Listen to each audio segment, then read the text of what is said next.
Hello guys, എല്ലാവർക്കും നമസ്കാരം. പുതിയൊരു വീഡിയോയിലോട്ട് സ്വാഗതം. ഞാനിപ്പോൾ നിൽക്കുന്നത് മൂവാറ്റുപുഴ കൂത്താട്ടുകുളം റൂട്ടിൽ മീൻകുന്നം എന്ന് പറഞ്ഞ സ്ഥലത്താണ് കേട്ടോ. ഈ ഒരു മനോഹരമായ പള്ളി കണ്ടിട്ടില്ലേ? ഒരുവിധ ആളുകളെല്ലാം ഈ പള്ളി കണ്ടിട്ടുണ്ടാവും. അപ്പോൾ നമ്മളിന്ന് പറയാൻ പോകുന്നത് ഈ പള്ളിനെ കുറിച്ചല്ല. ഈ മീൻകുന്നം പള്ളിയുടെ തൊട്ടടുത്ത് തന്നെ ഒരു മലയ്ക്ക് മുകളിൽ തിരുരക്തമല പള്ളി എന്ന് പറഞ്ഞ നല്ല അടിപൊളി ഒരു പള്ളിയുണ്ട്. പിന്നെ നമ്മൾ കാണാൻ പോകുന്നത് ആ പള്ളിയുടെ വിശേഷങ്ങളും കാര്യങ്ങളൊക്കെയാണ്. അപ്പോൾ നമുക്ക് നേരെ വീഡിയോയിലോട്ട് കിടന്നാലോ. മീൻകുന്നം പള്ളി കഴിഞ്ഞ് കൂത്താട്ടുകുളം പോകുന്ന വഴിക്ക് കുറച്ച് മുമ്പോട്ട് കയറി ഇടത് സൈഡിലോട്ട് നോക്കുമ്പോൾ നമുക്ക് ഈ പള്ളി കാണാൻ പറ്റും. അപ്പോൾ അതാണ് കൂത്താട്ടുകുളം പോണ വഴി. അപ്പോൾ നമുക്ക് പോകേണ്ടത് ഈ വഴികടെ ഉണ്ടോ, ഒരുവിധം നല്ല ഹെയർ പിന്നാണ്. അങ്ങനെ മുകളിൽ എത്തിക്കഴിയുമ്പോൾ കാണുന്ന കാഴ്ച ഉണ്ടോ, ഇതാണ് നമ്മുടെ ചെറിയൊരു പള്ളി വരുന്നത്. പള്ളി ചെറുതാണെങ്കിലും കാഴ്ചകൾ അതിമനോഹരമാണ്. അപ്പോൾ ആ പള്ളിയുടെ തൊട്ട് പുറകു സൈഡിലായിട്ട് കാണുന്ന കാഴ്ചയാണ് കേട്ടോ. പുറകിലത്തെ കാഴ്ച ഉണ്ടോ, മാനം മുട്ട നിൽക്കുന്ന നല്ല കുന്നുകളും അതിന് തൊട്ട് താഴെ കുറേ വീടുകളും സ്ഥലങ്ങളൊക്കെ നമുക്ക് കാണാൻ സാധിക്കും. നല്ല അടിപൊളിയായിട്ടുള്ള കാഴ്ചകളാണല്ലോ ഈ പള്ളിയിൽ നമുക്ക് വരുമ്പോൾ കാണാൻ സാധിക്കുന്നത്. മലയാറ്റൂരൊക്കെ പോലെ ഒരു കുരിശുമല അങ്ങനത്തെ ഒരു പള്ളിയാണ് കേട്ടോ. എന്നും ഇവിടെ കുർബാന കാര്യങ്ങളൊന്നുമില്ല. കറക്റ്റായിട്ട് ഈ പള്ളീനെ കുറിച്ച് ഒരു കാര്യം അറിയത്തില്ല. നമ്മുടെ ഒരു ഫ്രണ്ട് പറഞ്ഞറിഞ്ഞ് വന്നതാണ്. അപ്പോൾ എന്നും കുർബാന ഉണ്ടോ ഇല്ലയോ എന്ന് അറിയത്തില്ല. എന്തായാലും ഇതൊരു കുരിശുമലയാണെന്ന് നമുക്കിവിടെ വരുമ്പോൾ തന്നെ കാണാൻ സാധിക്കും.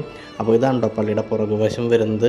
ഇതിലാണ് കേട്ടോ നമ്മൾ വണ്ടിയായിട്ട് കയറി വന്നത്. അപ്പോൾ നമ്മൾ കുരിശുമലയായിട്ട് കയറി വരുമ്പോൾ അതിലല്ല. അപ്പോൾ നമ്മുടെ ഈ പള്ളിയുടെ മുൻപേക്കടെ ഒരു കുത്തനെയുള്ളൊരു വഴിയുണ്ട്, അതിലാണ് കയറി വരുന്നത്. ഇതാണ് കേട്ടോ പള്ളിയുടെ ആൾത്താര വരുന്നത്. അപ്പോൾ ഈ ആൾത്താര കണ്ടിട്ടാണ് ഞാൻ പറഞ്ഞത് ഡെയിലി കുർബാന ഇല്ലാന്ന്. കാരണം ഇലകളും പൊടിയൊക്കെ പിടിച്ചിരിക്കുന്നുണ്ട്. അപ്പോൾ പള്ളിയുടെ ഫ്രണ്ടിൽ തന്നെ കാണുന്ന കാഴ്ച അതിമനോഹരമാണ് കേട്ടോ. പള്ളിയുടെ ഫ്രണ്ടിൽ നല്ല അടിപൊളി ഒരു കർത്താവിൻ്റെ രൂപം വെച്ചിട്ടുണ്ട്. അപ്പോൾ അത് കണ്ടോ, ഇതാണ് പള്ളിയുടെ മുൻവശം വന്നിരിക്കുന്നത്. സെബസ്ത്യാനോസ് പുണ്യാളൻ്റെ ഒരു ഗ്രോട്ടോ വെച്ചിട്ടുണ്ട്. ഈ പള്ളിയുടെ ചുറ്റും മലനിരകളാണ് കേട്ടോ. നല്ല പച്ചപ്പ് വിരിച്ച് നല്ല അടിപൊളി ആംബിയൻസിലാണ് ഈ പള്ളി ഇരിക്കുന്നത്. വലിയ പള്ളി എന്നൊന്നും പറയാനില്ല, വളരെ ചെറിയൊരു പള്ളിയാണ്. പക്ഷേ മല കയറി വന്നു കഴിഞ്ഞിട്ട് ഈ ചുറ്റുഭാഗത്തുള്ള കാഴ്ചകൾ കാണാൻ ഭയങ്കര രസമാണ് കേട്ടോ. അപ്പോൾ ഇത് കണ്ടോ, കുരിശുമലയെ സൂചിപ്പിക്കുന്ന 14 സ്ഥലങ്ങളെ സൂചിപ്പിക്കുന്ന കാര്യങ്ങൾ ഇവിടെ ചെയ്തു വെച്ചിട്ടുണ്ട്. അപ്പോൾ ഇതുപോലെ താഴേന്ന് തൊട്ടാണ് തുടങ്ങുന്നത്. അപ്പോൾ ഏറ്റവും താഴെ നിന്നാണ് 1-ാം സ്ഥലം തൊട്ട് തുടങ്ങുന്നത്. അപ്പോൾ ഇതാണ് ആ കർത്താവിൻ്റെ രൂപം വന്നിരിക്കുന്നത്. ഭയങ്കര ഒരു ഭംഗിയാണ് കേട്ടോ ഇത് കാണാനായിട്ട്. നല്ല ഹൈറ്റിലാണ് കേട്ടോ ഈ ഒരു രൂപം ഇവിടെ സ്ഥിതി ചെയ്യുന്നത്. നമുക്ക് മീൻകുന്നം പള്ളി കഴിഞ്ഞ് കുറച്ച് മുമ്പോട്ട് വരുമ്പോൾ ഇടത് സൈഡിലോട്ട് നോക്കുമ്പോൾ തന്നെ ഈ ഒരു രൂപം കാണാൻ പറ്റും.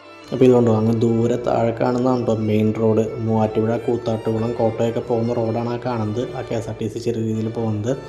അതുപോലെ നമ്മൾ കറങ്ങി കയറി ഇതിലാണ് കേട്ടോ ഈ പള്ളിയുടെ മുറ്റത്തേക്ക് വരുന്നത്. 1-ാം സ്ഥലം തുടങ്ങി 14-ാം സ്ഥലം അവസാനിക്കുന്നത്. അപ്പോൾ ഏറ്റവും താഴെ നിന്നാണ് കേട്ടോ 1-ാം സ്ഥലം തുടങ്ങുന്നത്. ഭയങ്കര ലോങ്ങിലാണ്, നമുക്ക് ക്യാമറയിൽ എടുത്താന്നുള്ളൂ. അപ്പോൾ താഴേത് കുരിശിൻ്റെ വഴി തുടങ്ങി നമ്മൾ അവിടെ നിന്ന് കയറി ഇങ്ങനെ കറങ്ങിയാണ് കേട്ടോ ഇവിടെ എത്തുന്നത്.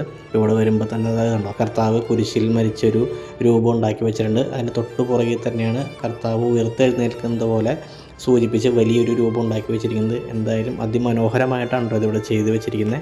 ശരിക്കും ഈ പള്ളിയുടെ പേരോ കാര്യങ്ങളോ ഒന്നും അറിയില്ലായിരുന്നു. ഇൻസ്റ്റഗ്രാമിൽ വീഡിയോ ഇട്ടതിന് ശേഷം അതിൽ വന്നൊരു കമൻറ്റാണ് കേട്ടോ തിരുരക്തമല എന്ന് പറഞ്ഞത്. അപ്പോൾ അങ്ങനെയാണ് ഈ പള്ളിയുടെ പേര് തിരുരക്തമല എന്നറിഞ്ഞത്. അപ്പോൾ എന്തായാലും അടിപൊളി മനോഹരമായിട്ടൊരു പള്ളിയാണ്. മൂവാറ്റുപുഴയ്ക്കടുത്ത് മീൻകുന്ന് എന്ന് പറഞ്ഞ സ്ഥലത്താണ് കേട്ടോ ഈ ഒരു പള്ളി സ്ഥിതി ചെയ്യുന്നത്. ഈ ഒരു മരങ്ങൾ നിൽക്കുന്നതുകൊണ്ടാണ് നമുക്ക് മീൻകുന്നം പള്ളി കാണാത്തത്. ഇതിനപ്പുറമാണ് കേട്ടോ മീൻകുന്നം പള്ളി വരുന്നത്. അപ്പോൾ മീൻകുന്നത്ത് കൂത്താട്ടുകുളത്തേക്ക് പോകുന്ന വഴിയാണ് ആ കാണുന്നത്. അപ്പോൾ നമ്മൾ കയറി വന്നതും അതിൽ തന്നെയാണ് കേട്ടോ. അതിൽ വന്ന് കറങ്ങിയാണ് നമ്മൾ ഈ തിരുരക്തമല പള്ളിയിലേക്ക് കയറി വന്നിരിക്കുന്നത്.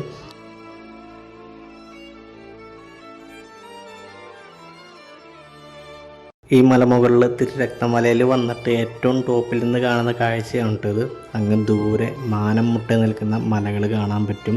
നല്ല പച്ചപ്പ് വിരിച്ച് നിൽക്കുന്ന അടിപൊളിയായിട്ട് മരങ്ങളും എല്ലാം കൊണ്ടും വളരെ മനോഹരമായിട്ടുള്ളൊരു കാഴ്ചയാണ് ഈ തിരുരക്തമലയിൽ നിന്ന് കാണാൻ പറ്റുന്നത്.